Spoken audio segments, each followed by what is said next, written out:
अहो, प्लीज ऐका ना. खूप महत्त्वाचं बोलायचं आहे. पण तो मात्र ऐकायला तयार नव्हता. तो खूप अधीर झाला. तिच्या गोऱ्या, सडपातळ कमरेभोवती हात घालून त्याने तिला स्वतःच्या मिठीत घेतलं. अहो, प्लीज. त्याने त्याची मिठी अजूनच घट्ट केली आणि हळुवारपणे किस करू लागला. तशी पल्लवी पण त्याच्या स्पर्शाने मदहोश होत गेली. त्याचा स्पर्श तिला हवा हवासा वाटू लागला होता. इतक्यात सासूबाई. पल्लवी नवीन नवरी होती. तिने आपल्या लग्नाबद्दल खूप स्वप्न बघितले होते. जसे प्रत्येक मुलगी बघत असते. आपल्या जीवनसाथीबद्दल, जीवनाच्या या नवीन सुरुवातीबद्दल. पल्लवी सुशिक्षित आणि सुंदर मुलगी होती. तिचे लग्न होऊन ती सासरी आली. पल्लवी आणि मनीषची जोडी पण कोणाची नजर लागू नये अशीच होती. मनीष एका प्रायव्हेट कंपनीमध्ये उच्च पदावर ड्युटी करत होता. सगळं छान होतं. लग्न संध्याकाळी असल्यामुळे सगळ्यांना पूजाविधी पार पडताना खूप उशीर झाला आणि त्यांना घरी यायला रात्र झाली. आल्या आल्या आज पल्लवीच्या सासूनं घरात एक छोटा विधी ठेवला. पल्लवीच्या बहिणीने तिच्या सासूला खूप समजावण्याचा प्रयत्न केला की आता खूप रात्र झाली आहे, तर बाकीचे विधी उद्या करूयात. पण पल्लवीचे सासू ऐकायला तयार नव्हती. त्यांनी रात्री उशिरा विधी पार पाडल्या. दुसऱ्या दिवशी सुद्धा बाकीच्या विधी पार पाडल्या. तिसऱ्या दिवशी नव्या नवरीने स्वयंपाक करायचा विधी होता. पल्लवीने तिच्या हाताने स्वयंपाक बनवला. सगळ्या पाहुण्यांना स्वयंपाक आवडला. तिचे सासरे तिची प्रशंसा करत म्हणाले की अशीच घराची अन्नपूर्णा बनून राहा आणि तिला आशीर्वाद दिला. सासूने पल्लवीला रूममध्ये बोलावून घेतलं. मी तुमच्या सुखी वैभवी जीवनासाठी, सुख शांती यासाठी पूजा ठेवली आहे. सकाळी उठून केस धुवून कोरी साडी नेसून ये. पल्लवी सासूबाईची बोलणे लक्ष देऊन ऐकत होती. अचानक सासूबाईंनी विचारलं, बरं मासिक पाळीची तारीख कधी आहे? नाहीतर असं व्हायचं की मी पूजाविधीची सगळी तयारी करायची आणि तू सगळ्यांवर पाणी फिरून टाकायची. पल्लवीला सासूबाईचं बोलणं थोडं अवघड वाटलं, पण तिने जास्त लक्ष दिलं नाही. ती म्हणाली, आई, अजून 2-4 दिवस बाकी आहेत. तुम्ही त्याची चिंता करू नका. नाही येणार इतक्यात मला पाळी.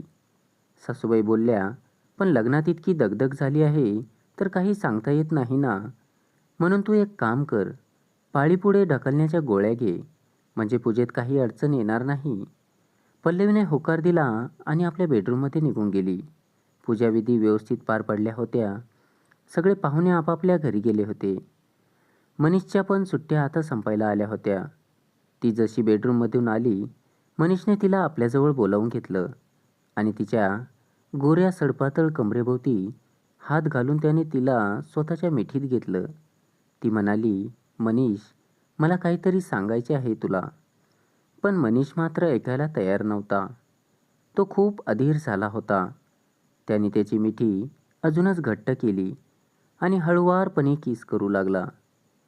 तशी पल्लवी पण त्याच्या स्पर्शाने मदहोश होत गेली. त्याचा स्पर्श तिला हवा हवासा वाटू लागला होता. पल्लवी आणि मनीष आता दोघेही खूपच अधीर झाले होते. शरीर सुखासाठी. दोघांनाही आता हा दुरावा सहन होत नव्हता. त्यांना ही दुरी मिटवायची होती. दोघे एकमेकांच्या मिठीत स्वतःला स्वाधीन करून तो विवाहित सुखाचा परमोच्च क्षण अनुभवायचा होता, जो प्रत्येक नवीन लग्न झालेल्या नवरा बायकोला अनुभवायचा असतो. मनीषच्या प्रेमाच्या वर्षावाने पल्लवी पूर्णपणे मधुर झाली होती. पण तरी स्वतःला सावरत मनीषला बोलली, मनीष, प्लीज ऐक ना. खूप महत्त्वाचं बोलायचं आहे. आज आईने इतकं ऐकून त्याने पल्लवीकडे बघितलं आणि म्हणाला, काय झालं? आई काही बोलली का तुला? पल्लवी बोलली, त्या म्हणाल्या की आज घरात मंगलमय वातावरण आहे, तर आज असं काही करू नका, म्हणजे आपल्याला एकमेकांपासून दूर राहायला सांगितले आहे. त्या म्हणाल्या, वाटलेस तर मी स्वतः तुम्हाला हनीमूनची तिकीट बुक करून देईल. तेव्हा मन भरून हवं तसं एन्जॉय करा, पण आज नको. हे ऐकून मनीषचा मूडच गेला. त्याने तिला त्याच्या मिठीतून सोडून दिलं.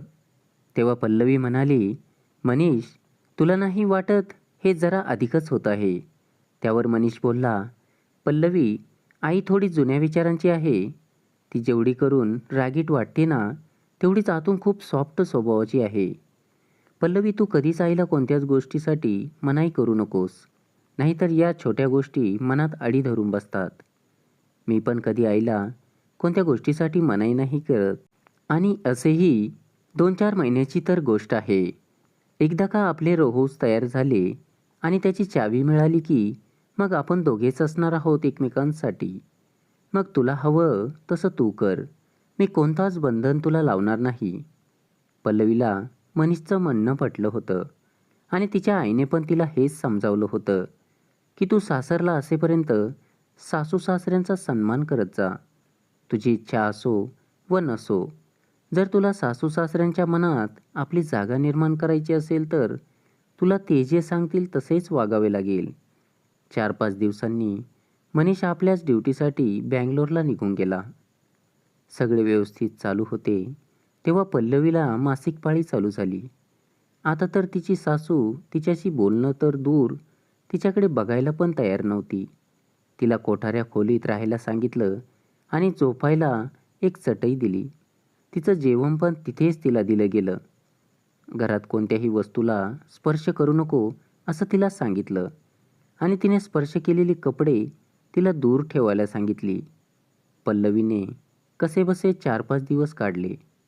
4थ्या-5व्या दिवशी तिला डोक्यावरून आंघोळ करायला लावली. आता यापुढे पाळी आली की माहेरी निघून जायचं असं पल्लवीनं विचार केला की नाही. सासूबाईंना सांगितलं तर सासूबाई म्हणाली, चांगलं आहे, घर पण अपवित्र होणार नाही आणि मला वारंवार साफसफाई पण करावी लागणार नाही.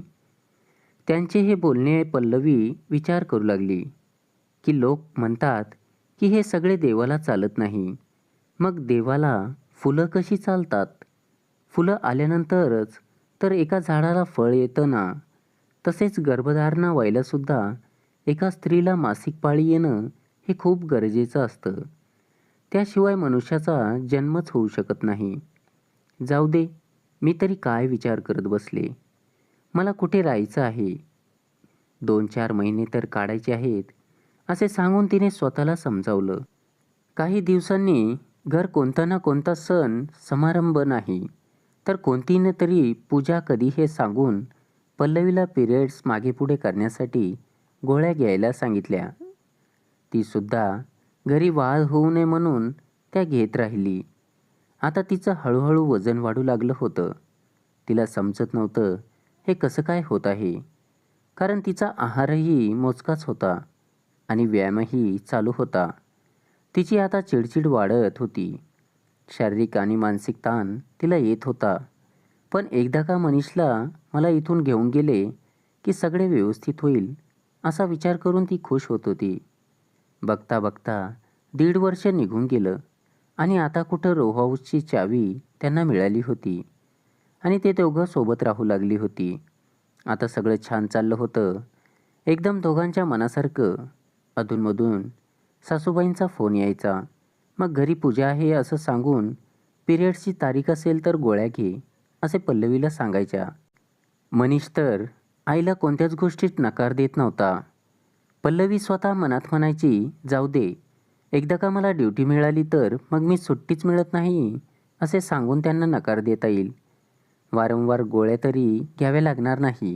असेच एकदा सुट्ट्यामध्ये दोघेही घरी आलो होतो तेव्हा तिथे मनीषची आत्या म्हणाली, सुनबाई, आम्हाला माहीत आहे तुम्ही दोघेही नवीन विचारसरणीचे आहात, पण आता लग्नाला 2 वर्ष झाली.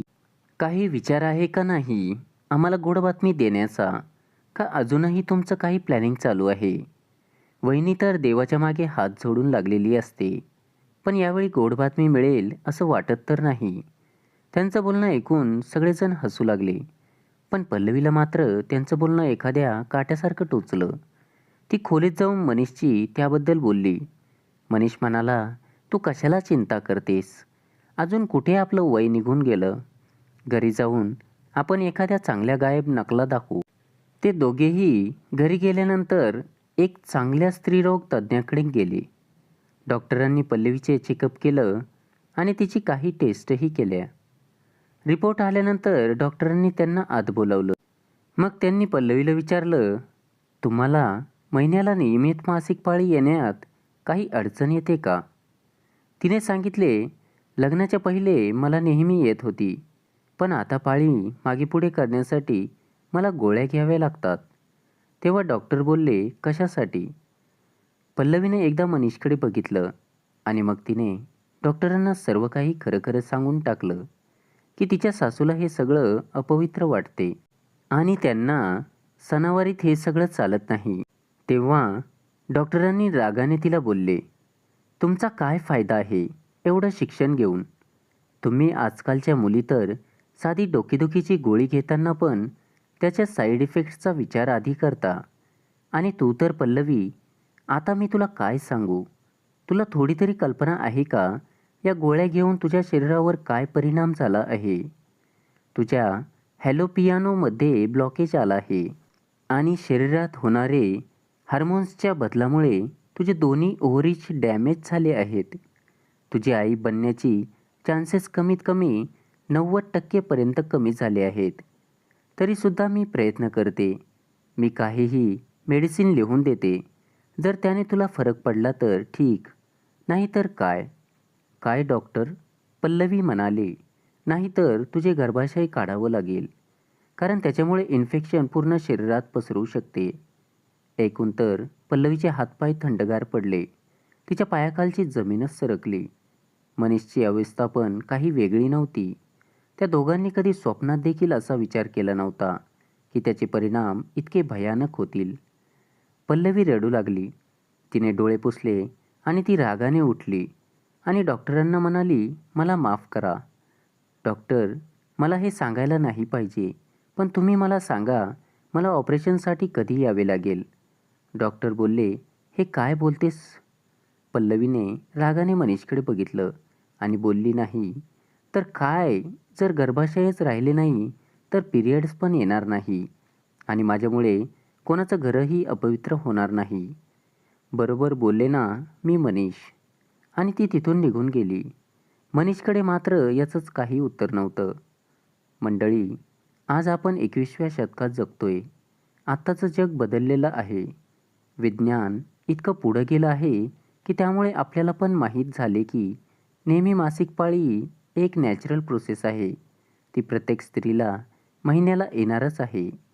हे स्त्री हेल्दी असण्याचं निशाणी आहे.